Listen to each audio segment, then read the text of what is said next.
और ये नस्ट के स्टूडेंट्स हैं और इन्होंने बनाई है आज़ाद ई।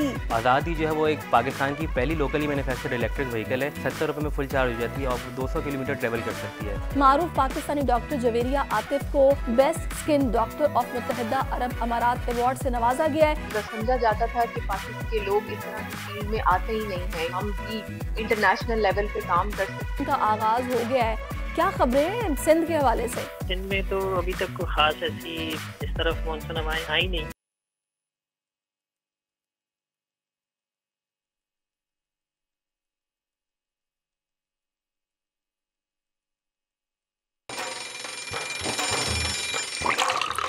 आजकल सबकी ही सुबह आउट ऑफ कंट्रोल है, दुनिया बोल है, पूरी दुनिया बोल है। अस्सलामुअलैकुम नाज़रीन, प्रोग्राम में आपको खुशामदीद कहेंगे। सुबह खैर एंड वेलकम टू दुनिया बोल है। मैं हूं आपकी मेज़बान सहरिश ज़ुहैब। नाज़रीन, आज इस्लामी हिजरी साल मुहर्रमुल हराम का पहला रोज़ है। 1446 हिजरी का पहला रोज़ खलीफा रसूल हज़रत उमर फ़ारूक से मंसूब है, जो वही उमर जिसने जब खिलाफत का मनसब संभाला तो फिर आधी दुनिया पर इस्लाम का परचम सरबलंद कर दिया। और आज भी उनके राइज करदा निज़ाम मौजूद हैं, जिसमें अदालती निज़ाम, महकमा पुलिस, बेवाओं और बच्चों के लिए वजीफ़ा समेत कई उमूर मौजूद हैं। प्रोग्राम में आज बहुत सी स्टोरीज़ आपके साथ शेयर करेंगे, मगर फ़िलहाल हम नज़र डालते हैं आज की बड़ी खबर पर।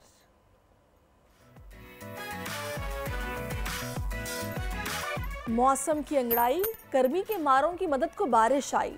मुल्क भर में मानसून का आगाज, पंजाब भर में जल थल। कराची में आज दोपहर को मेघा बरसेगी।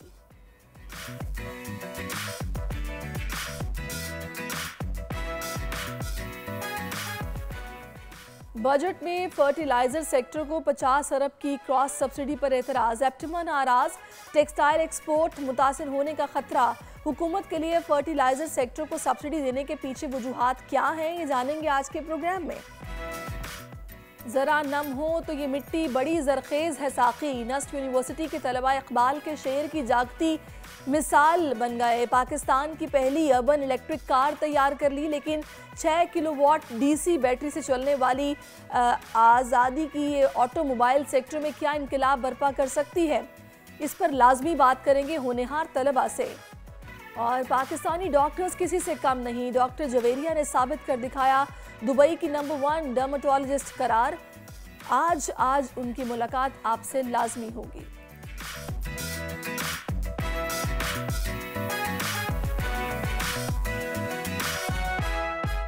ये वो तमाम अहम खबरें जिन पर डिटेल में आज हम प्रोग्राम में बात करेंगे और आपसे मुलाकातें होंगी बहुत से अहम मेहमानों की। लेकिन हम बात करते हैं बाबा इंसानियत की खिदमत के लिए अपनी ज़िंदगी वक्फ करने वाले मारूफ समाजी रहनुमा अब्दुल सत्तार ईधी की आज 8वीं बरसी मनाई जा रही है।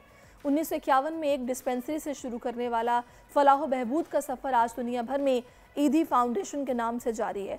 दिहाइयों तक इंसानियत की बिला तफरीक खिदमत करने वाले ईधी आज भी हर पाकिस्तानी के दिल में जिंदा है। इस वक्त हमारे साथ फैसल ईधी साहब मौजूद हैं, उनको प्रोग्राम में खुशामदीद कहेंगे। फैसल साहब, बहुत शुक्रिया आपके वक्त के लिए। अच्छा फैसल साहब, सबसे पहला सवाल मैं आपसे यही करना चाहूँगी, ज़ाहिर है जो बाप है उसका तो कोई नेमूल बदल नहीं है, लेकिन जिस तरह ईदी साहब ने ये सफ़र का आगाज़ किया, जो मुश्किलात उन्होंने झेली और उसके बाद ये इदारा इसको जिस तरह से खड़ा किया, और जब आपने इसकी भागदौड़ संभाली तो आपको ज़्यादा बेहतर अंदाज़ा हुआ होगा, जो पहले नहीं होगा, कि कितना मुश्किल ये काम था और इसको सर अंजाम देना। ज़ाहिर है जिस तरह से ईदी साहब करते थे शायद वैसे मैं ना कर पाऊँ या कर पाऊँ। क्या आपकी सोच थी, किस तरह आपने सारी सूरत हाल को देखा?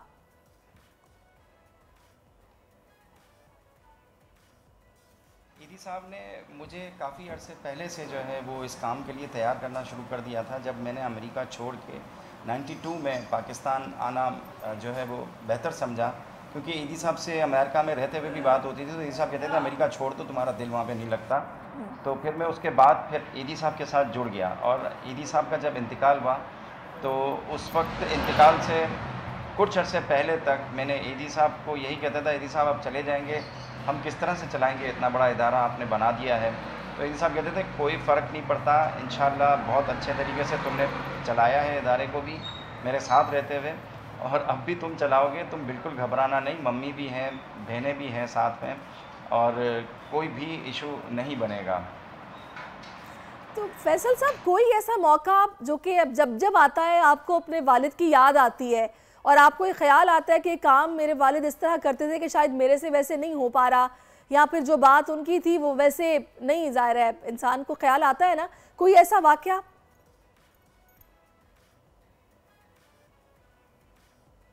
जी, ये देखें, बड़ा कोई हादसा जब पाकिस्तान में हो जाता है तो पाकिस्तान में हो या इवन पाकिस्तान से बाहर हो तो ईदी साहब की बहुत शदीद कमी महसूस होती है।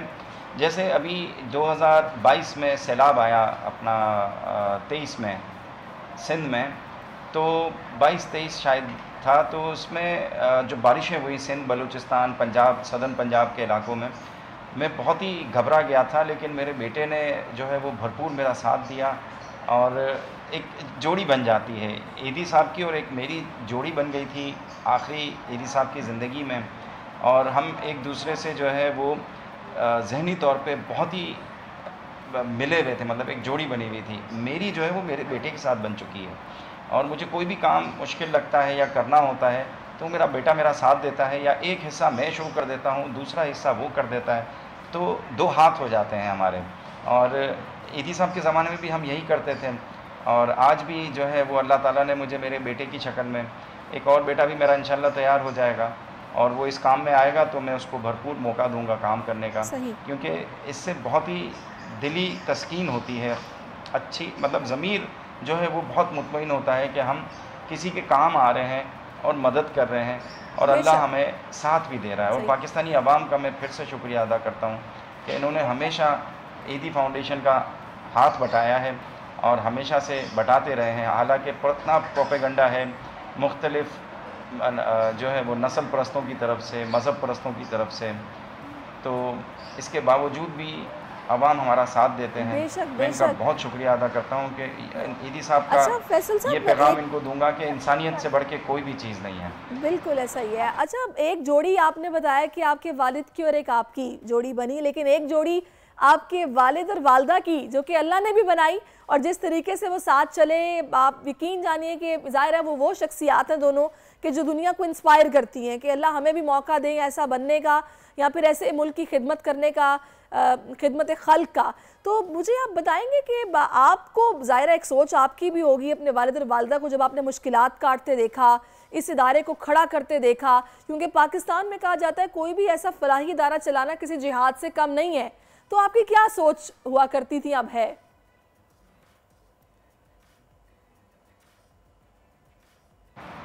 आपने क्या पूछा आखिर में?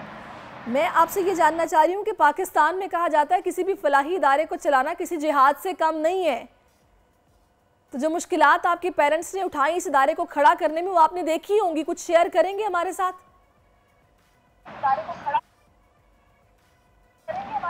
जी, के ऊपर बहुत मुश्किल वक्त आए हैं। ईदी साहब ने जब बाद में तो खैर अल्लाह ताला ने बहुत साथ दिया, लेकिन शुरू में जब ईदी साहब अपने इदारे को खड़ा कर रहे थे तो समाज के अंदर जो गैर तरक्की याफ्ता क़ुव्वतें होती हैं उन्होंने ईदी साहब की बहुत टांगें खींची।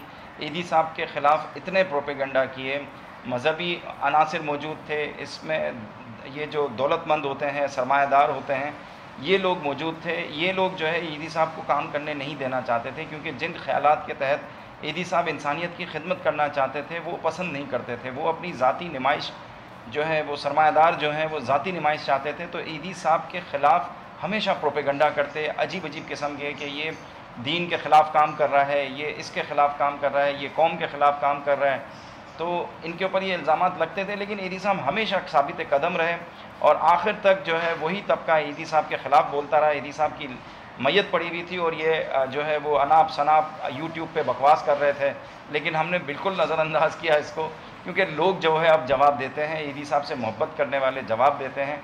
और जो है वो आपने मम्मी की बात की, मम्मी बिल्कुल, मम्मी ईदी साहब से मेरे से पहले जुड़ी हुई थी, और ये एक ऐसी जोड़ी थी कि जिसने ईदी फाउंडेशन को ईदी फाउंडेशन बनाया, अब्दुल सत्तार ईदी को अब्दुल सत्तार ईदी बनाया। ईदी फाउंडेशन, ईदी साहब को ईदी साहब बनाने में दो ख़वातीन का अहम किरदार है। एक इनकी माँ का, जो इंडिया में जब ये स्कूल जाते थे तो इनको 2 पाई देती थी। एक पाई ईदी साहब को देती थी अपने ऊपर ख़र्च करने के लिए, और दूसरी पाई देती थी किसी भी ज़रूरतमंद पे ख़र्च करने के लिए, किसी गरीब पे ख़र्च करने के लिए। जब वो स्कूल से वापस आते तो ईदी साहब से पूछती कि तुमने दूसरी पाई किस पे खर्च की? तो ईदी साहब कभी कभी कहते हैं कि दूसरी पाई भी मैंने अपने ऊपर खर्च कर ली। तो उस वक्त वो ईदी साहब को बहुत डांटती कि तुम अभी से इतने छोटे बच्चे हो और अभी से तुम गरीबों का हक खा जाते हो, बड़े होके तुम बहुत जालिम बनोगे। तो ईदी साहब के दिमाग में ये बात घर कर गई और ईदी साहब को ईदी साहब बनाने में इनकी वालदा ने बहुत अहम बिल्कुल। किरदार और अदा पता है किया। फिर जब आपको मम्मी इनके साथ फैसल साहब, ये ब्लड में होता है, ये इंसान की तरबियत में होता है, ये उसके ब्लड में होता है। तो माशाल्लाह से ये चीज़ आपके अंदर भी आई और आगे आपके बेटों में मुंतकिल हो रही है। तो अल्लाह ताला आपके इस मिशन को कामयाब रखे और आप इसी तरह अपने वालिद की लेगेसी को आगे लेके चलें, इस मिशन को जिंदा रखें। बहुत शुक्रिया के लिए फैसल ईदी साहब, आप हमारे साथ मौजूद रहें। नाज़रीन, प्रोग्राम में एक वक्फा शामिल करते हैं। Keep watching us. आजकल जिंदगी ही सुबह आउट ऑफ कंट्रोल है, दुनिया बोल है, तेरी दुनिया बोल है। जी वेलकम बैक नाज़रीन। बड़े ज़बरदस्त मेहमान मुझे ज्वाइन कर चुके हैं, मैं कहूँगी ब्रिलियंट मेहमान मुझे ज्वाइन कर चुके हैं और ये नस्ट के स्टूडेंट्स हैं और इन्होंने बनाई है आज़ाद ई। और वैसे सुनने में तो आज़ादी भी लगता है, लेकिन आज़ाद ई एक गाड़ी है और इलेक्ट्रिक व्हीकल है। इस वक्त मुझे रयान दाऊद जो कि मैनेजर हैं वो ज्वाइन कर चुके हैं, हैदर हमीद हैं सीनियर मैकेनिकल मेंबर हैं और इसके अलावा जनाब मोहम्मद एज़म हैं जो मेरे इस तरफ मौजूद हैं और सफ़ा मिर्ज़ा जो कि मेरे साथ यहाँ पे क्यूट सी एक बच्ची मौजूद हैं। और मुझे हैरत हो रही है कि लड़कियाँ भी क्या क्या कुछ कर रही हैं। एनी हाउ, ये सबसे पहले तो मैं बता दूं कि फार्मूला कार ये नहीं है, ये एक इलेक्ट्रिक व्हीकल है जो कि 70 रुपये में चार्ज होती है और तकरीबन 200 किलोमीटर चलती है ना। सरप्राइजिंगली अमेजिंग बात। तो मुझे जनाब सबसे पहले तो आप बताइएगा हैदर कि ये सफ़र कैसे शुरू हुआ? अच्छा मैम, हमारी जो टीम है नस्ट की वो 2009 में फॉर्म हुई थी और एक कंपटीशन था शैली को मैराथन, तो उसके अंदर हम लोग पार्टिसिपेट करते थे पिछले 15 साल से। फिर पिछले साल हम लोगों ने एक फ़ैसला ये किया कि हम लोग माजी में जो है बनाते थे गाड़ियाँ जो कि एक प्रोटोटाइप थॉट होती थी। तो अब हम लोगों ने अपनी डोमेन चेंज की और हमने ये सोचा कि हम लोग ऐसे एक कमर्शियल अर्बन प्रोडक्ट बनाए जिसको इन द नियर फ्यूचर हम लोग आप कह लें कि कमर्शलाइज़ कर सके और रोड के लिए रोड मेकिंग, क्योंकि जितनी इंपोर्टेड गाड़ियों की कॉस्ट महंगी हो गई है तो हमने ये सोचा कि पाकिस्तान में अगर लोकल इंडस्ट्री की सपोर्ट होगी तो फिर गाड़ियों की कॉस्ट बहुत कम हो सकती है। तो आज़ादी जो है वो एक पाकिस्तान की पहली लोकली मैन्युफैक्चर्ड इलेक्ट्रिक व्हीकल है जो कि जैसे कि आपने बताया कि 70 रुपये में फुल चार्ज हो जाती है और वो 200 किलोमीटर ट्रैवल कर सकती है। यानी हैदराबाद जाना हो ना तो आपको महंगे टिकट लेने की ज़रूरत नहीं पड़ेगी, आप जनाब 70 रुपये में हैदराबाद जाके वापस आ सकते हैं कराची से। तो अच्छा, इसके अलावा मुझे बताइएगा जी इसके कितने मेंबर्स हैं आप लोग? जी हमारी टीम में तकरीबन 40 to 50 मेंबर्स हैं और वो डिफरेंट डिपार्टमेंट्स में काम करते हैं। कोई गाड़ी के मैकेनिकल डिपार्टमेंट में काम करता है, कोई इलेक्ट्रिकल में, फिर हमारी मार्केटिंग और कम्युनिकेशंस टीम भी है क्योंकि गाड़ी की जो कॉस्ट है वो सारी हम लोग अपने स्पॉन्सर से रेस करते हैं, तो उसके लिए आपको पूरी एक डेडिकेटेड टीम चाहिए। सो ये जो सारे मेंबर्स हैं डिफरेंट डिपार्टमेंट से डिवाइड होकर डिफरेंट, लेकिन होते सारे के सारे यूनिवर्सिटी के स्टूडेंट्स। ज़बरदस्त। अच्छा सफ़ा, how is your experience? Quite different and overwhelming. मतलब जैसे आपने कहा एक स्टीरियोटाइप होती है कि लड़कियां नहीं होती हैं इस तरह के कामों में, बट हमें यहाँ पे ये अपॉर्चुनिटी प्रोवाइड की गई और हमने इस पर काम किया और हमने बहुत इन्जॉय किया। लाइक हम लोगों की इक्वल पार्टिसिपेशन थी और हम लोगों ने बहुत इसको इन्जॉय किया। लाइक 12-12 घंटे हम सब ने एक साथ गैराज में गुजारा और बहुत मज़ा आया। बड़ा मज़ा आया जी। ऐसा बताएं कि जब बिल्कुल रेडी हो गया प्रोजेक्ट कंप्लीट, अब टेस्ट ड्राइव की बारी है, सबसे पहले चाबी मुझे पकड़ाओ, मैं चेक करूँगा। क्या था माहौल, कैसे काम किया आपने? वेल सिंस मैं गाड़ी भी ड्राइव करता हूँ तो और मैं ऑटोफाइल भी हूँ, तो उससे मुझे गाड़ियों को बहुत शौक है। तो मैंने चाबी जैसे ही आपने पकड़ी, सबसे पहले मैं तो सिंस कम्युनिकेशन में काम करता हूँ, मैंने तो उसकी वीडियो बनाई कि सोशल मीडिया में पोस्ट होगी। उसके बाद फिर मैंने ऑब्वियसली उसके शॉट्स वगैरह लिए, बिकॉज एक आपको सोशल मीडिया के ऊपर भी उसकी एक इमेज शो करनी होती है कि what we are doing and what we can do. तो ये ज़बरदस्त। अच्छा वेरी सॉरी, मैंने आपको हैदर कह दिया था, ये रयान है, हैदर यहाँ है। तो हैदर मुझे आप ये बताएं कि आपका एक्सपीरियंस कैसा रहा और आपका इसमें कंट्रीब्यूशन क्या है?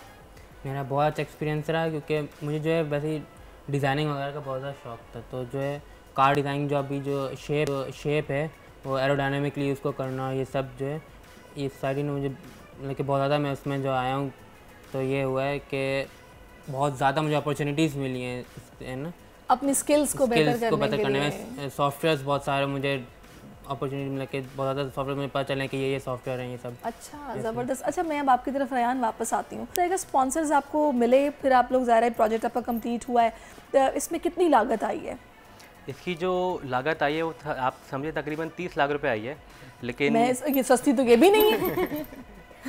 नहीं, अगर आप यहाँ एक नॉर्मल भी कोई गाड़ी खरीदने जाए पेट्रोल की तो वो 40-50 लाख से कम की नहीं होती। लेकिन हमारी जो गाड़ी है वो तकरीबन 30 लाख रुपये की बनी है और ये भी इसकी वन टाइम कॉस्ट है।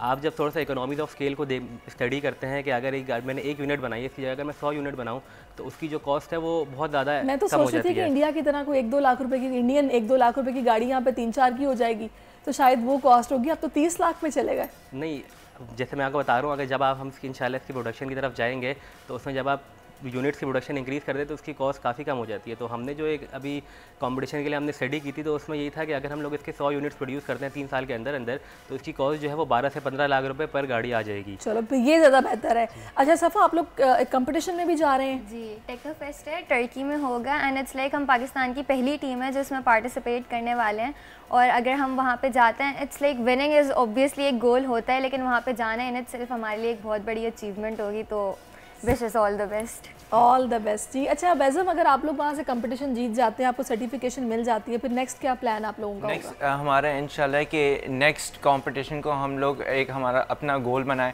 और उसके लिए स्ट्राइव करें और इंशाल्लाह इसी गाड़ी के ऊपर इम्प्रूवमेंट्स लाएं, अमेंडमेंट्स लाएं इस तरीके से कि ऑब्वियसली ये लग्जरी कार बन जाए। लग्जरी कार बन जाए। तो फिर आप मुझे बताएं हैदर, अब क्या डिज़ाइन सोचा है? मैं तो हैरान होती हूँ कि जो हमारी लोकल ये जो कुछ 1-2 कंपनीज़ की मोनोपोली है उनकी जो गाड़ियाँ आती हैं वो ऑडी शॉडी कोई उन्होंने बस कॉपी किया होता है, कुछ नया नहीं लेके आते अपने तौर पे करने के लिए। एक्चुअली वो जो कंपनीज़ हैं वो लोग ऑडियंस को टारगेट करती है, हम लोग भी थोड़ा बहुत एस्थेटिकली वो करते हैं लेकिन हमारे लिए फ्यूल इकोनॉमी जो है ना वो ज़्यादा इंपॉर्टेंट है। अब जब महंगाई इतनी हो गई है जी, तो हम लोग एरोडायनेमिकली डिज़ाइन करते हैं गाड़ी को ताकि ड्रैग कोएफिशिएंट वगैरह सब लो रखें। तो क्या फिर रयान आप प्लान्स रखते हैं, फ्यूचर क्या करना है? देखिए, फ्यूचर प्लान ये है कि इस गाड़ी के अंदर हम लोग इस तरह चेंजेस लाएं कि एक तो उसकी कॉस्ट कम हो जाए और ये रोड के लिए बिल्कुल एक सूटेबल कार हो जाए, क्योंकि ऑब्वियसली कमर्शियल गाड़ी बनाते हैं, हमारा ये पहला अटैम्प्ट है तो इसमें कुछ फ्लॉज होंगे जिसको हम लोग फर्दर स्टडी करेंगे और फिर in the long term obviously इंशाल्लाह ये प्लान है कि इंडस्ट्रियलिस्ट हैं उनके साथ कोलैबोरेट करके हम लोग कोशिश करें कि इंशाल्लाह इसको हम लोग एक कमर्शियल लेवल पे लेके जा सके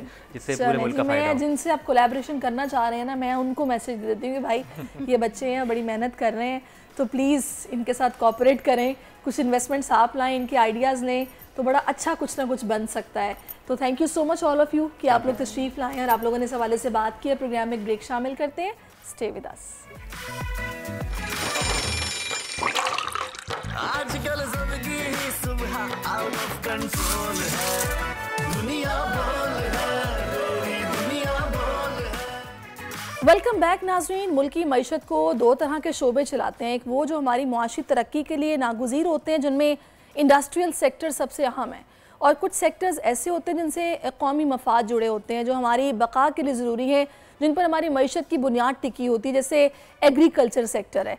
लेकिन इस वक्त मुल्क में उन सेक्टर्स के दरमियान सब्सिडीज़ के फ़र्क को लेकर एक बहस छिड़ी हुई है, फिर चाहे वो टेक्सटाइल हो, फर्टिलाइज़र्स हो या फिर एग्रीकल्चर हो या पावर सेक्टर हो। इस तरह की राय बताई जा रही है कि जैसे कि तमाम तर सेक्टर्स चोर हैं और हुकूमती सब्सिडी के भूखे हैं।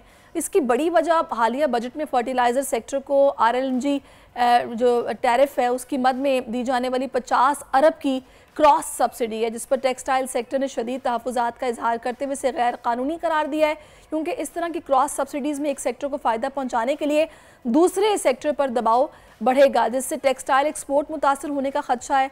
लेकिन दूसरी जानिब ये बात भी अहम है कि हुकूमत फर्टिलाइज़र सेक्टर को सब्सिडी दिए बगैर ज़राअत के शोबे की तरक्की मुमकिन नहीं है, क्योंकि फर्टिलाइज़र ज़राअत के लिए बहुत अहम है। अगर इस शोबे पर बोझ बढ़ाया गया तो ना सिर्फ अशिया खुरनोश के दाम बढ़ जाएंगे बल्कि हमें आने वाले दिनों में काश्त कम होने की सूरत में ग़िज़ाई क़िल्लत का भी सामना करना पड़ सकता है। अब ऐसी सूरत हाल में टेक्सटाइल सेक्टर के तहफ़्फ़ुज़ात दूर करने के लिए हुकूमत के पास क्या ऑप्शंस मौजूद हैं, इसी पर हमने बात करनी है। डॉक्टर खाकान नजीब हमें ज्वाइन कर चुके हैं जो कि इकोनॉमिक एक्सपर्ट हैं। अस्सलाम वालेकुम डॉक्टर खाकान। जी वालेकुम अस्सलाम। अच्छा डॉक्टर खाकान, आपने इंट्रो में तो सुन लिया, पूरा मुद्दा मैंने बयान कर दिया है कि कौन खुश है कौन नाराज़ है और जो सब्सिडी मिलने की बात हो रही है, जो फ़र्क है उससे जनाब ये आपस में इख्तलाफ नज़र आ रहा है। आपकी इस पर राय क्या है, ये सब्सिडी मिलनी चाहिए या नहीं मिलनी चाहिए? आज आपने पाकिस्तान के 2 देरीना जो मसाइल हैं और वो मसाइल जो मैंने इनफैक्ट हुकूमत के टेबल पर बैठकर कई बार कहा कि हमें सॉर्ट करने चाहिए, पर अनफॉर्चुनेटली हम आज भी वहीं खड़े हैं। नंबर 1 के सब्सिडी देने का तरीका क्या होना चाहिए। सब्सिडी पहले तो यही डिसाइड हमें करना है कि हमने डायरेक्ट सब्सिडी देनी है, किसान को कि इनडायरेक्ट सब्सिडी देनी है through keeping the fertiliser prices down in the country.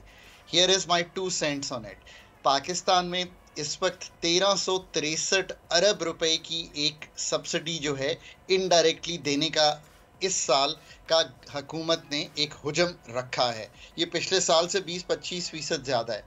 मेरी नाकस राय हमेशा ये रही है कि एक बहुत अच्छा इनकम सपोर्ट प्रोग्राम है 10 मिलियन का। इसी तरह फार्मर्स का डेटा भी हमारे पास एग्जिस्ट करता है। अब आप ये कहेंगी कैसे? देखिए, Pakistan is a very very data rich country. NADRA का डेटा, पावर का डेटा, फार्म होल्डिंग्स का डेटा, ये सब डेटा आपके पास मौजूद है। गैस बिलों का डेटा और ट्रैवल डेटा, गाड़ियों का डेटा। आप इस डेटे को यूज़ कीजिए, अच्छे डेटा एनालिटिक्स कीजिए। जो आप समझते हैं, जैसे हमने शायद एक रखी हुई है 5 एकड़ से नीचे, मुझे एग्जैक्टली नहीं मालूम, जिसको हम सबसिस्टेंस फार्मिंग कहते हैं। आप उन तक पहुंचना चाहते हैं, आप उन तक उनके घर डायरेक्ट सब्सिडी दीजिए या एक वाउचर दे दीजिए जिससे वो जाकर वो फर्टिलाइज़र सस्ता खरीद सके, ताकि ये सारी गेम कि आपने किसी के थ्रू इनडायरेक्ट सब्सिडी देनी है ये ख़त्म हो जाए। ये तो एक बात है। ओवरऑल ये रिफॉर्म पाकिस्तान का होने वाला है। लोग कहते हैं ना मैडम कि पाकिस्तान आगे क्यों नहीं जाता, हम उन लोगों तक क्यों नहीं पहुंच पाते जो वल्नरेबल हैं। ये हैं वो फंडामेंटल रीजंस जिनको हम आज भी तब्दील करने में कामयाब नहीं हुए। ये तो एक बात हो गई। दूसरी बात ये है, आपने जो दूसरा बहुत इंपॉर्टेंट टॉपिक आज टच किया है, जो शायद हर 25 करोड़ आवाम को टच कर रहा है, बेबी को भी टच कर रहा है। बिकॉज बिजली जाती है तो आई एम श्योर वो बेबी भी तकलीफ में होता है, इसलिए मैं 25 करोड़ कहता हूँ। वो मैन्युफैक्चरर, वो एग्रीकल्चरिस्ट, कि हमारा एक एनर्जी सेक्टर है जो तंजीम नौ मांगता है। हम आज भी उसको, जिसे कहते हैं आप, प्लास्टर लगाकर उसकी ब्लीडिंग को, उसकी जो वूंड की जो अंदर हड्डियां टूटी हुई हैं उसको ठीक करना चाहते हैं। ये ऐसे ठीक होगा नहीं। मैं कन्विंस हूँ इस बात से, बिकॉज मैंने बहुत पर्चे लिखे हैं इस पे, मैंने बहुत काम किया है, कुछ करने की भी कोशिश की है, कुछ अदारे ऐसे बनाए जो इसकी फाइनेंशियल मैनेजमेंट को ठीक कर सके। पर इस पे तंजीम नौ, पहली बात यह है कि जो टैरिफ इस वक्त इन्वोग है, जिसमें एप्टमा या कोई भी कह रहा है कि क्रॉस सब्सिडी है, इसकी पूरी एक अच्छी रिसर्च स्टडी होने वाली है। ऐसे ही तो नहीं हम टैरिफ को तब्दील कर सकते। और उस रिसर्च स्टडी से आपको मालूम होगा कि इस टैरिफ में तो बेसिक गलती ये है कि ये हमने तब बनाया था जब मुल्क में किल्लत थी बिजली की। तो हम क्या करते थे कि आप अगर 400 यूनिट से 600 जाएँ, 600 से 800 जाएँ, 800 से 1000, 1200 जाएँ, तो हम आपको ज़्यादा टैरिफ चार्ज करते थे। आज तो ये बात ही ख़त्म हो गई है। आज तो हम चाहते हैं कि आप मार्जिनल रेट्स पे ज़्यादा बिजली इस्तेमाल करें। सो कहने का मकसद ये है कि इसकी पूरी तंजीमें नौ होने वाली है। बहुत सी क्रॉस तंजीमें नौ बिल्कुल होने वाली है, और ये बात हम कब से करते आ रहे हैं। डॉक्टर खाकान, मैं आपसे चाहूँगी थोड़ा सा मुझे क्रॉस सब्सिडी के बारे में समझाएं कि क्रॉस सब्सिडी क्या होती है। क्योंकि हमने सब्सिडी तो सुना है कि जी सब्सिडी सब्सिडाइज है और हुकूमत की तरफ से सपोर्ट है जो कि मिल रही है, लेकिन ये क्रॉस सब्सिडी, इस टर्म को आप किस तरह डिस्क्राइब करेंगे? ये बड़ी आसानी से इस तरह है कि लेट्स से कि एवरेज टैरिफ इस वक्त शायद 34 रुपए के करीब है।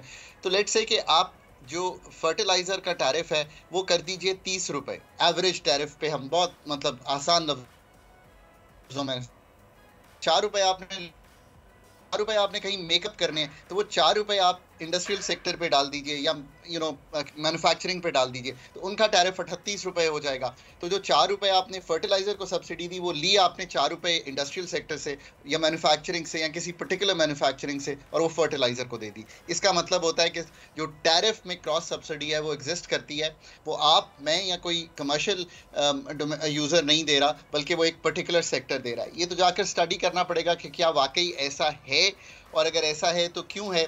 और फिर मैं आज भी कहता हूं कि ये फिर वही होगा कि हम पैच वर्क करेंगे, पूरे टैरिफ रजीम को दोबारा स्टडी करके उसको ठीक करने की जरूरत। अच्छा डॉक्टर खाकान, जो इस वक्त टेक्सटाइल सेक्टर नाराज़ है, जो एप्टमा जो इस वक्त तहफ़्फ़ुज़ात का इजहार कर रहा है, उसको फिर किस तरह मनाया जाए, उनसे फिर क्या बात होनी चाहिए आपके ख्याल में?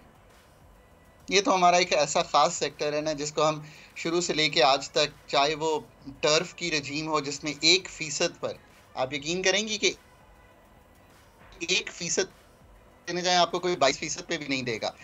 1% इंटरेस्ट रेट पे 10 साल का कर्जा हमने इनको दिया ताकि ये $2.5 अरब की मशीनरी इंपोर्ट कर सकें। मतलब ये भी याद रखना चाहिए कि हुकूमत ने क्या किया है। आज तक 1% टैक्स देकर सारी जो इनकी कमाई है उसको हमने बिलीव किया। अब अच्छी बात है, हम एक्सपोर्ट बढ़ाना चाहते थे। अब चूंकि थोड़ा सा पाकिस्तान के पास रिसोर्सेज ही ख़त्म हो गए हैं, मतलब फिजिकल स्पेस जिसको कहते हैं मालियाती स्पेस, वो रही ही नहीं है देने को। तो IMF भी ये कह रहा है कि अब आप सब सेक्टर्स को नॉर्मलाइज करें। तो जब नॉर्मलाइज किया तो हम उनको नहीं, जो ये दावा किया गया है कि भाई अगर आप एक तरफ सब्सिडी ज़्यादा करेंगे तो बोझ दूसरे सेक्टर पर ज़्यादा बढ़ जाएगा, ये किस हद तक ठीक बात है?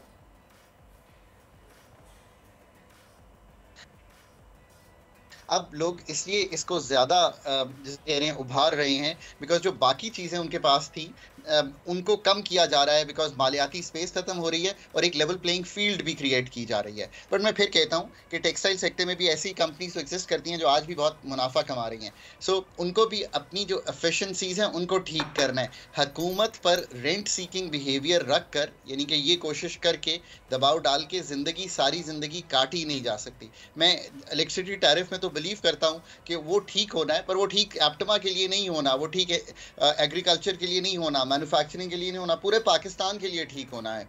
जब तक उसको ठीक नहीं करेंगे, पावर, गैस, पेट्रोलियम, वाटर, इन चारों को ठीक नहीं करेंगे, लेवल प्लेइंग फील्ड नहीं आएगी रीजनली। ये तो एक बात हुई, पर इसके साथ साथ प्राइवेट सेक्टर एफिशिएंसीज इन्होंने भी क्रिएट करनी है, इन्होंने भी वैल्यू एडेड में जाना है, ये सारे काम इन्होंने भी करने हैं। पर दूसरी बात यह है कि पाकिस्तान ने अब ये तय हो गया ना कि इनकी तो 18, 20, 25 अरब की एक्सपोर्ट है, इस यही पोटेंशियल है जिस पे ये चल रहे हैं। तो बाकी 50 अरब डॉलर जो और कमाने हैं उसका क्या जरिया? The government has to think about some kind of an industrial policy in the country. इसका ये मतलब नहीं है कि हुकूमत ये बताए कि क्या काम होना है, बट ये सनसेट यानी कि ख़त्म होती हुई इंडस्ट्री से निकलकर हमें कोई ऐसी इंडस्ट्रीज पाकिस्तान में जाना है जो एग्जिस्ट करती हैं।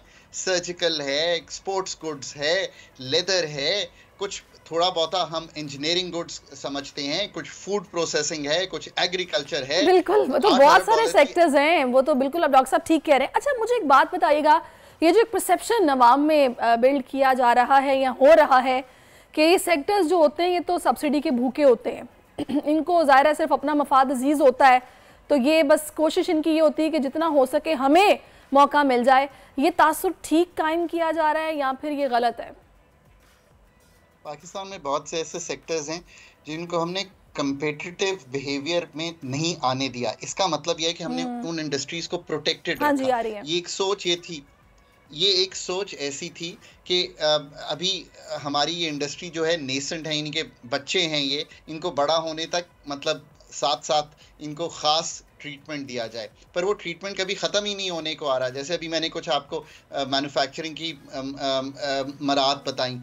अब वक्त ये आ गया है कि इनको एक कंपेटिटिव बिहेवियर में रखा जाए और एनर्जी भी कंपेटिटिव दी जाए, कॉस्ट ऑफ डूइंग बिजनेस को भी संभाला जाए, पर इसके साथ ईज़ ऑफ डूइंग बिजनेस भी की जाए। बट इनको भी पनपने के लिए अपनी रिसर्च, अपनी मेहनत मार्केट्स दुनिया में ढूंढनी होंगी, बाहर जाकर ग्लोबल वैल्यू चेन का हिस्सा बनना होगा। इनको भी बहुत मेहनत करनी पड़ेगी। आदत हो गई है हमारी कुछ इंडस्ट्री को भी to be heavily reliant on government. That is fine to an extent, but इनको कैरेट एंड स्टिक के साथ हमें चलाना पड़ेगा ना, कि अगर आपने एक चीज़ दी है तो दूसरा आप उनसे क्या परफॉर्मेंस चाहते हैं। बिल्कुल आपने सही कहा, इसकी मॉनिटरिंग होनी चाहिए और पॉलिसी जो है वो सब देखभाल कर बननी चाहिए, ताकि एक सेक्टर नाराज़ है तो दूसरा खुश है, ये चीज़ नहीं होनी चाहिए। बहुत शुक्रिया आपका। आप हमारे साथ डॉक्टर खाकान मौजूद रहे हैं। होप्स हो कि आज़गी को दूर किया जाएगा और कोई ना कोई हल निकलेगा। अभी नाज़रीन प्रोग्राम में एक ब्रेक शामिल करते हैं। Keep watching us. आजकल सबकी ही सुबह आउट ऑफ कंट्रोल है, दुनिया बोल है, दुनिया बोल। जी वेलकम बैक नाज़रीन। और अब हम कुछ बात मौसम की कर लेते हैं जो कि बड़ा सुहाना है कराची में। तो लाहौर में भी जनाब बताया जा रहा है पंजाब भर में बारिश ने जलथल एक कर दिया है, शदीद गर्मी का जोर टूट गया है। मौसम खुशगवार होने के साथ साथ कई इलाकों में बिजली की फराहमी भी मुअत्तल हो गई है। इसी सारी सूरत हाल पर बात करने के लिए चीफ मेट सरदार सरफराज साहब ने हमें ज्वाइन किया। अस्सलाम वालेकुम सरदार साहब। जी वालेकुम अस्सलाम। सरदार साहब, पूरे मुल्क में हम देख रहे हैं कि मानसून का आगाज़ हो गया है, क्या खबरें हैं सिंध के हवाले से? जी बहुत शुक्रिया। देखें, मानसून हवाओं का ज़्यादातर कन्वर्जेंस या रुख पंजाब ही की तरफ है। सिंध में तो अभी तक कोई ख़ास ऐसी इस तरफ मानसून हवाएं आई नहीं। आज कुछ उम्मीद है, आज और कल ये जो 2 दिन है इसमें सिंध के बेशतर इलाकों में उम्मीद है कि हो सकती है कहीं लाइट रेन, कहीं मॉडरेट रेन। तो कराची में भी आज बारिश का इम्कान है? जी कराची में भी इम्कान है, शाम में और रात में कुछ किसी हद तक इम्कान है, कह सकते हैं। अब लाइट रेन ही है जनरली, किसी किसी जगह पे मॉडरेट हो सकती है। तो सिंध के दूसरे अजला में भी सखर, लाड़काना, जैकोबाद, नवाबशाह और हैदराबाद वगैरह की तरफ, इधर बदीन, ठट्ठा वगैरह सभी जगहों में इम्कान है कुछ ना कुछ, कहीं लाइट रेन कहीं मॉडरेट रेन इम्कान है आज और कल 2 दिन। तो सिंध में तो फिलहाल इतना ही है और कोई ऐसी सिग्निफिकेंट बारिश कहीं भी नहीं है। तो यहाँ पर मॉनसून का बाकायदा आगाज कब होने जा रहा है? बस देखें, आज से ही उम्मीद है कि आज अगर हो जाए तो मानसून की पहली बारिश होगी कराची में, और बाकी सिंध में तो पहले हो चुकी है कुछ एरियाज में, जैसे थरपारकर और मीरपुर खास वगैरह की तरफ उन डिस्ट्रिक्ट्स में तो हुई थी। सही, तो अब उसके बाद फिर हम लोग एक्सपेक्टेशन ये रखें कि गर्मी जो है बस फिर वो भागेगी, कोई लहर गर्मी की वापस नहीं आएगी? हाँ देखिए, हब्स असल में ना कराची में और दूसरे जो भी कोस्टल सिटीज हैं मानसून की, उसमें ना दिनों में ये चीज़ तो रहती है कि चूंकि बहुत मॉइस्ट विंड्स होती हैं, समंदर से ऊपर आ रही होती हैं आपकी तरफ, तो जब विंड ना चले तो घुटन वाली और हब्स वाली कैफियत होती है, जैसे कि कराची में चल रही है। तो वो बेसिकली हवाओं की जो सर्कुलेशन है वो साउथ ईस्ट सिंध पर और एडजॉइनिंग राजस्थान इधर मौजूद है, तो उसकी वजह से हवा खुलकर तेज स्पीड से नहीं चल रही। तो ये जब तक खत्म नहीं होगी, अगले 2 दिन में उम्मीद है कि खत्म होगी, और उसके बाद फिर 10 जुलाई के बाद हवाएं चलेंगी और मौसम कदरे बेहतर हो जाएगा। तो मानसून की जो बारिश का आप जिक्र कर रही थी वो यही 2 दिन ही मुतवक्के है, और उसके बाद फिर गैप है, इक्का दुक्का जगहों पे तो हल्की फुल्की हो सकती है, लेकिन कोई ऐसे सिग्निफिकेंट नहीं है, कोई 17-18 जुलाई तक। फिर उसके बाद फिर इम्कान होगा मानसून हवाओं का दोबारा सिंध की तरफ अच्छी बारिश बरसाने की। सही। अच्छा, मुझे सरदार साहब ये भी बताएगा कि पंजाब में हमने देखा है कल भी काफ़ी शदीद बारिश हुई है और आंधी भी चली है, तो पंजाब साइड पर बारिशें तवक्कुआत से ज़्यादा होंगी, और अभी इस महीने जुलाई के महीने में आगे बारिशें हर दूसरे तीसरे दिन होती रहेंगी, क्या सूरत हाल रहने वाली? जी बिल्कुल होती रहेंगी, ऑन एंड ऑफ। अगले 2-3 दिन जो हैं इसमें 10 तक ना, अब इतनी को जैसा बहुत हैवी स्पेल तो गुजर चुका है पंजाब में भी और बेशतर इलाकों में जो हो रहा था, और उसमें अभी 2-3 दिन में होती रहेगी, मतलब ये कि लेकिन उतनी बहुत हैवी नहीं होगी। और फिर 11 के बाद 11, 12, 13 वो तो 3 या 4 दिन होंगे, उसमें दोबारा से हैवी स्पेल है पंजाब के बेशतर इलाकों में, केपी के बेशतर इलाकों में, और इसी तरह से कश्मीर साइड पे। अच्छा, और मुझे ये भी बताइएगा सरदार साहब के जो नॉर्दर्न एरियाज़ हैं, बलूचिस्तान वाले साइड, तो बाज़-औक़ात इस मौसम में सीज़न में बड़ा ज़हमत बन जाती हैं बारिशें, तो वहाँ पर क्या सूरत हाल रहने वाली? देखिए अभी इस स्पेल में तो इतनी को बहुत हैवी नहीं है, मॉडरेट टाइप ही है, लाइट टू मॉडरेट। लेकिन बलूचिस्तान का आपको पता है कि पहाड़ी इलाकों में, पहाड़ों पर अगर बारिश कोई 30-40 मिलीमीटर भी पड़ जाए तो वो फिर पानी जमा होकर नदी नालों में ग्रेविटी की वजह से तुगयानी आ जाती है। तो इस स्पेल में तो नहीं, लेकिन अगला जो स्पेल है 1-2 स्पेल मजीद होंगे जुलाई में कम से कम, तो उसमें खदशा रहता है, उसमें फ्लैश फ्लडिंग। चलें जी, दुआ है कि अल्लाह ताला अब ये इसको रहमत बनाकर ही बरसाए कहीं। बहुत शुक्रिया आपका सरदार साहब, आप मेरे साथ मौजूद रहे हैं। एक और ख़बर जो कि नाज़रीन के साथ मुझे शेयर करनी है और दिल दहला देने वाली ख़बर है कि जब मैंने ये पढ़ी, सिर्फ टिकर मैंने पढ़ा था और उसके बाद मुझे इतना, आप यकीन नहीं कर सकते कि क्या दिल पर गुजरी सफाकियत की इंतहा हो गई नौशहर फ़ेरोज़ में, जहाँ बाप ने 15 दिन की मासूम बच्ची को जिंदा दफन कर दिया। पुलिस ने मुलजिम तैयब को गिरफ्तार कर लिया है। इसी सारी सूरत हाल पर बात करेंगे नौशहर फ़िरोज़ से, हमारे नुमाइंदे अब्बासी ने हमें ज्वाइन किया है। मुझे अब्बासी ये बताइएगा कि बड़ी अफसोसनाक सूरत हाल है, इस शख्स के पास क्या इस बच्ची के इलाज के पैसे नहीं थे? जो वजह इसने पुलिस को बताई है, तरह तफसील से बताइएगा वो क्या है? जी बिल्कुल, सिंध की मैं हालत बताऊं, ख़ासतौर पे नौशहर फ़िरोज़ की, तो नौशहर फ़िरोज़ एक पसमानदा इलाका है और यहाँ पे ज़्यादातर जो है वो गरीब तबका जो है वो बिल्कुल है।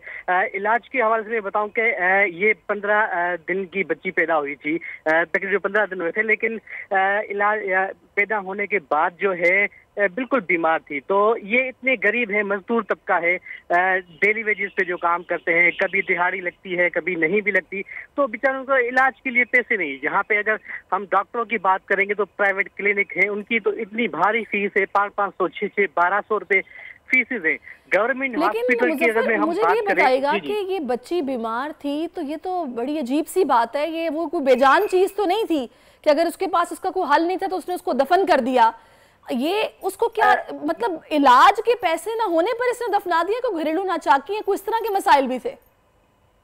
घरेलू नाचाकी, बिल्कुल गुर्बत के मसाइल, और दूसरी बात की ये कि अवेयरनेस नहीं है यहाँ पर हमारे पास, क्योंकि गरीब लोग हैं, अनपढ़ हैं, उनकी सोच जो है मुझे तो कुछ समझ में नहीं आ रहा कि उसने इस तरह का कदम क्यों उठाया। अगर गवर्नमेंट हॉस्पिटल की बात करें तो वहाँ भी जो है वो करोड़ों रुपए बजट तो आती है, लेकिन इलाज की सहूलत मुयसर नहीं होती। मुजफ्फर, इस शख्स के और बच्चे भी हैं?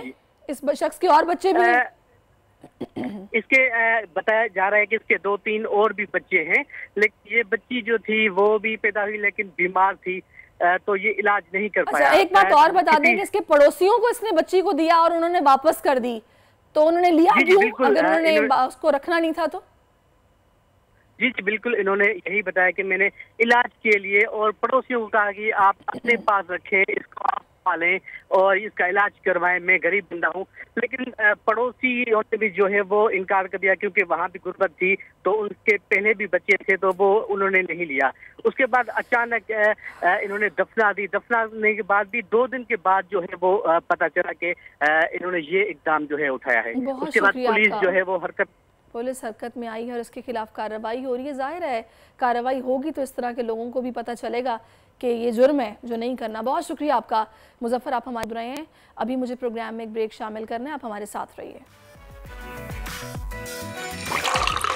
आजकल सबकी ही सुबह आउट ऑफ कंट्रोल है, दुनिया बोल है, दुनिया बोल। जी वेलकम बैक नाज़रीन। अगर आपका काम ईमानदारी से सरअंजाम आप दे रहे हैं तो फिर यकीन रखें कि कामयाबी एक ना एक दिन ज़रूर आपको मिलनी है। आज हम आपकी मुलाकात करवाने जा रहे हैं एक ऐसी पाकिस्तानी खातून डॉक्टर से जिनको दुबई में बेस्ट स्किन डॉक्टर का एजाज़ दिया गया है। मारूफ पाकिस्तानी डॉक्टर जवेरिया आतिफ को अल मखतूम ऑफिस और बिजनेस फोरम की जानिब से बेस्ट स्किन डॉक्टर ऑफ मुत्तहिदा अरब अमारात अवार्ड से नवाजा गया है। यकीनन ये पाकिस्तान के लिए बड़े एजाज़ की बात है। डॉक्टर जवेरिया से आपकी मुलाकात हम करवाएंगे कि डॉक्टर जवेरिया इस वक्त हमें ज्वाइन कर चुकी है। अस्सलाम वालेकुम doctor Javeria, welcome to our show and many congratulations. वालेकुम अस्सलाम, thank you so much for having me and thank you so much for wishing. मुझे ये बताइएगा कैसा फील हो रहा है? माशाल्लाह आप उनके, अब तो आपको पता है कि इस फील्ड में डॉक्टर्स बड़ा ज़बरदस्त काम कर रहे हैं और एस्थेटिक्स स्किन को लेकर आपको पता है जैसे जैसे सोशल मीडिया तरक्की कर रहा है वैसे ही ये रुझान काफ़ी बढ़ रहा है। तो ऐसे में अगर आपको एक आउटस्टैंडिंग परफॉर्मेंस पर अवार्ड दिया गया है तो ये कम नहीं है, बट बड़ी बात है। कैसा फील हो रहा है? देखिए, एक्चुअली 13 इयर्स बैक जब मैं यूएई आई थी तो समझा जाता था कि पाकिस्तान और हमारे आसपास के जो ममालिक हैं वहाँ के लोग इस तरह की फील्ड में आते ही नहीं हैं, या एज सच हम इस फील्ड में काम ही नहीं कर सकते।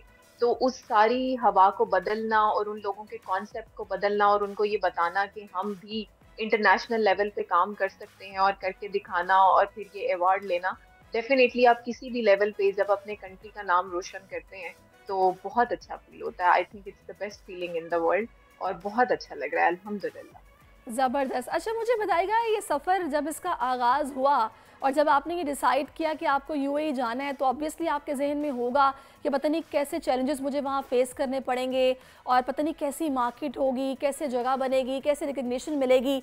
तो फिर आपका कैसा रहा सफ़र? कुछ हर्डल्स भी आपको ज़ाहिर फेस करना पड़ी होंगी?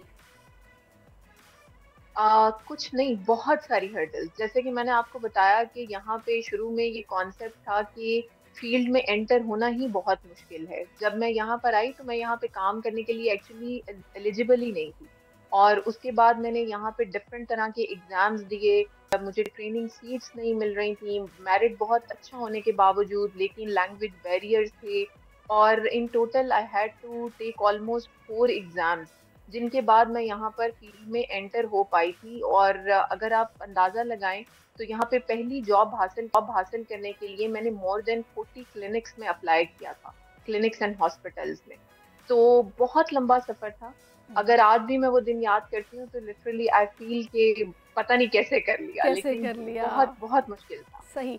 अच्छा मुझे बताइएगा डॉक्टर जवेरिया, क्या फ़र्क है इस वक्त? ज़ाहिर है आप यूएई में हैं और बेस्ट डॉक्टर ऑफ यूएई का आपको एजाज़ मिला है, तो जिस तरीके से पाकिस्तान में डर्मेटोलॉजी को लेकर काम हो रहा है या फिर इस फील्ड में इम्प्रूवमेंट के लिए, ज़ाहिर है वैसे तो हम देखते हैं कि स्टूडेंट्स बाहर जाके पढ़ते भी हैं, फिर उनके क्लिनिक्स बाहर ममालिक में भी होते हैं, पाकिस्तान में भी वो सर्व कर रहे होते हैं, क्या स्टैंडर्ड्स को हम मैच कर रहे हैं? अच्छा, इसमें ना दो चीजें आती हैं बेसिकली। जो सबसे बड़ा डिफरेंस मुझे ये लगता है यहाँ पर और पाकिस्तान में, पाकिस्तान के doctors literally are one of the best doctors in the world. और ये बात मैं इसलिए नहीं कह रही कि मैं पाकिस्तानी हूँ, मैं I have been to UK, Europe, US, और मैंने वहाँ ये देखा है and they are doing wonderful.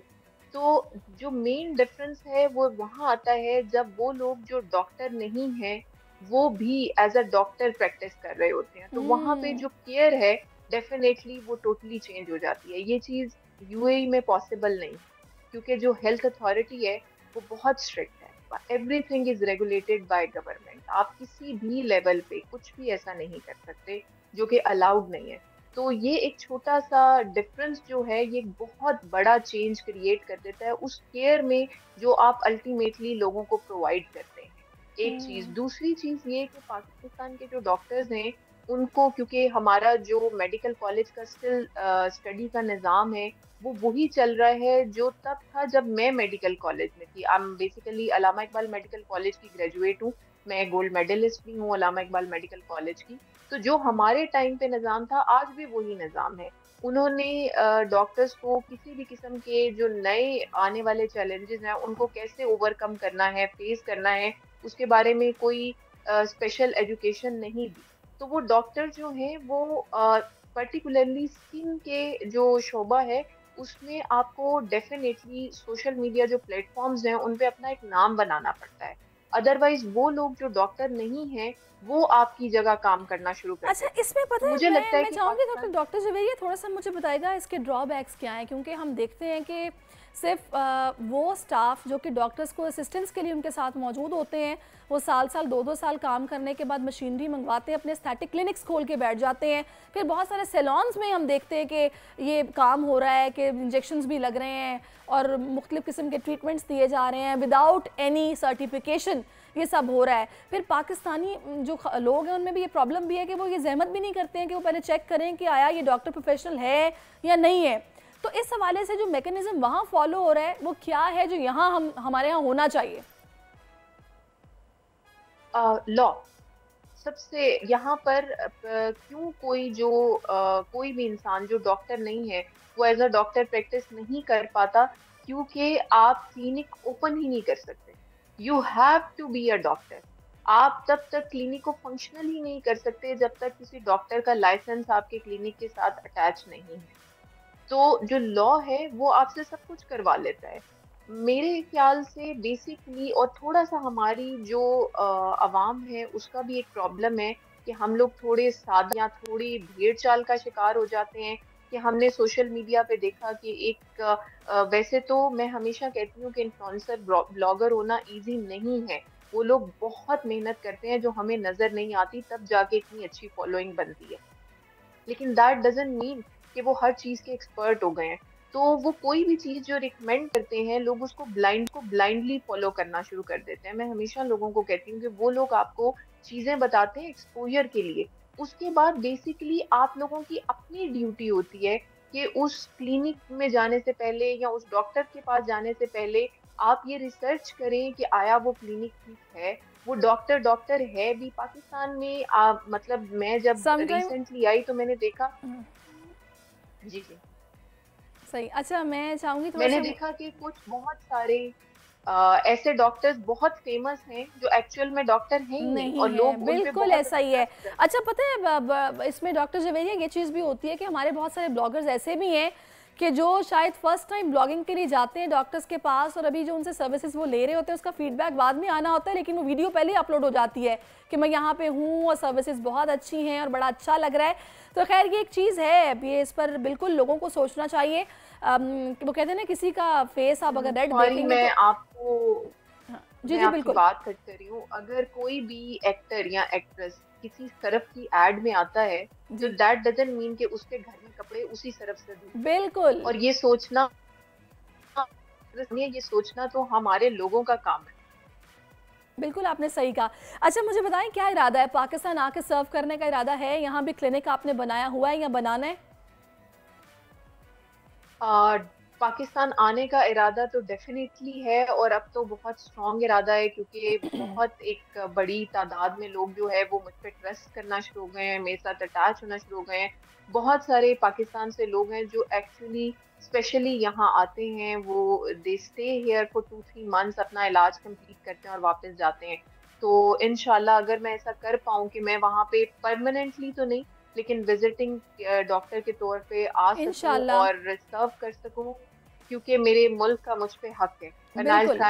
बड़ी अच्छी बात आपने ये। अच्छा, फाइनली मैं चाहूँगी डॉक्टर जवेरिया, आप कोई मैसेज अगर आप नौजवानों के लिए दे सकें जो कि क्रेजीनेस की हद तक जा चुके हैं, उनके ज़ाहिर है ये स्किन को लेकर या फेस को लेकर आजकल फैशन बन गया है, ये ट्रेंड्स को फॉलो किया जाता है, भले आपकी स्किन इस चीज़ की इजाज़त दे ना दे, आपने डॉक्टर को कन्विंस करना है कि मेरे फेस पर आप ये कर दें, उन्हें क्या कहेंगी आप?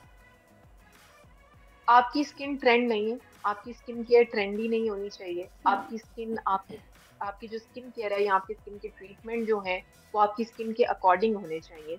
दोनों एक्सट्रीम गलत हैं। वो वाले एक्सट्रीम है जहाँ पे लोगों के फेस पे बहुत सारी प्रॉब्लम्स होती हैं और वो बैठ के उसको करेले और नीम के पानी से ठीक करने का वेट करते रहते हैं कि जी ये खुद ब खुद ठीक हो जाएगा। वो एक्सट्रीम भी गलत है। आपकी स्किन डैमेज होती है, एंड फॉर श्योर आप आजकल के दौर में आदमी हैं या औरत हैं, it affects your mental health. और जो दूसरा एक्सट्रीम है जिसमें आप जाके whatever you see on social media और टीवी आप जाके वो अपने ऊपर करवा लेते हैं, वो भी गलत है। प्लीज सबसे पहले मेक श्योर कि आपका जो डॉक्टर है वो आपका इलाज कर रहा है या आपको अपनी चीजें सेल कर रहा है। बहुत डिफरेंस है दोनों चीजों में। जब डॉक्टर इलाज करता है तो वो सिर्फ वो करता है जिसकी आपको जरूरत होती है। जब डॉक्टर आपको चीजें सेल कर रहा होता है तो फिर वो आपको हर वो चीज सेल करता है जो उसको प्रॉफिट बना के देती है। तो बिल्कुल आपने सही कहा। Thank you so much doctor Javeria, बहुत अच्छा लगा आपसे बात करके। कंग्रेचुलेशंस वंस अगेन, और बड़ी अच्छी बातें उन्होंने समझाई हैं। अल्लाह करे कि हमें समझ आ जाए ये बातें। अभी नाज़रीन प्रोग्राम का वक्त ख़त्म हो गया, इंशाल्लाह कल आपसे मिलेंगे। कल तक के लिए अल्लाह हाफिज़। आजकल जिंदगी ही सुबह आउट ऑफ कंट्रोल है, दुनिया बोल है, दुनिया बोल है। सब्सक्राइब करें और बेल दबाएं ताकि कोई खबर रह न जाए।